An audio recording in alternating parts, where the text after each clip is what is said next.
rasa puas menerima segala pemberian dariku.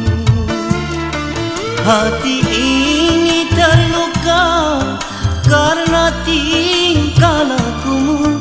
Kau meracuni jalan pikiranku.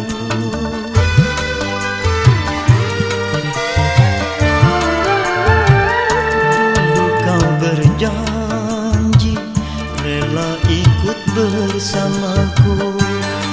Jika dalam hatimu taklah memandang harta,